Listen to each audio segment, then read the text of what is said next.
episode 1 of Growing Through What We're Going Through. And today on this episode, we're going to address probably the very most asked question that we're getting right now about Governor Kelly's ordinance, which is number 2059, and that is on the topic of masks. We are getting lots of questions and wonders and concerns about that topic. So, Mrs. Hecox, Absolutely. take it away. 2059 has asked us, all visitors, all vendors, students, staff, and faculty, that on school premises we wear a mask that covers our nose and our mouth. So there are different types of masks. This one is called a loop mask that loops around the ear. That is an appropriate mask, as well as what I'm going to call a tube mask. So it also still covers the nose and mouth. It would be appropriate. It's nice and lightweight. I can breathe through it, talk about it, and you can still hear me. So USD 423 is going to be providing your child a reusable mask that can be washed and reworn as often as necessary.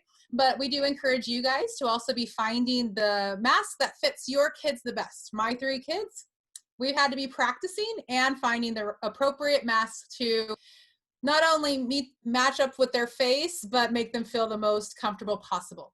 When you're shopping for a mask or when you're making one, please keep it dress appropriate or dress code appropriate. Watch any words or characters that are on it, because it still does need to be school appropriate. So. Yeah, I'm sorry. No, next question. Okay. That's the biggest one, but Okay. We do have the pre-K question. So. Yes. And we actually have 2 more questions that we have been receiving a lot of. One is related to preschool, and rightfully so, parents are asking, are my little 3 and 4-year-olds going to need to wear masks? Yes, they are.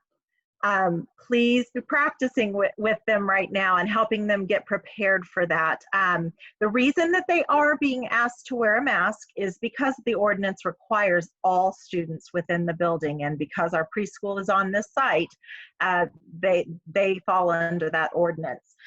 So yes, preschool students will wear masks. Second big question that we keep getting is, so if our kids are really 6 feet apart, we're social distancing, do they still have to wear masks? Yes, they do. So that was clarified for us just today, actually, by the state. Even if you're 6 feet apart in a classroom, you still must wear a mask. Now, the great news is we are planning breaks for our students. We're asking our teachers to think about ways that they can incorporate a mask break corner. Probably won't be called that, but it would be a place where if a student just feels like they have to have a break right now, like I need this or I'm going to go crazy, they can get up and go back in this corner, take the mask off, breathe for a little bit, and then when they're ready, put it back on, disinfect the area. So we will be providing, the teachers will be on the lookout for when their whole class needs to get up outside, take those masks off. So we're going to be sensitive to the needs of our students. Yeah, the biggest thing is going to be that communication between students and staff reading the body language of our students, but also our students not taking in their own hands, but just asking and communicating and working together with our staff to keep our staff safe and their fellow students in the classroom safe. There are a few exceptions that we are interpreting from the ordinance to give some natural mask breaks within the day, in addition to those scheduled in the class. But those would be PE, band, choir, where we will be able to utilize the outdoors, larger classroom spaces, socially distanced even further than 6 feet. And the ordinance says if it could impair your health or doesn't allow you to do what you're trying to do, you can take the mask off. So those will be some natural ones in our buildings and that we will utilize throughout the day as well.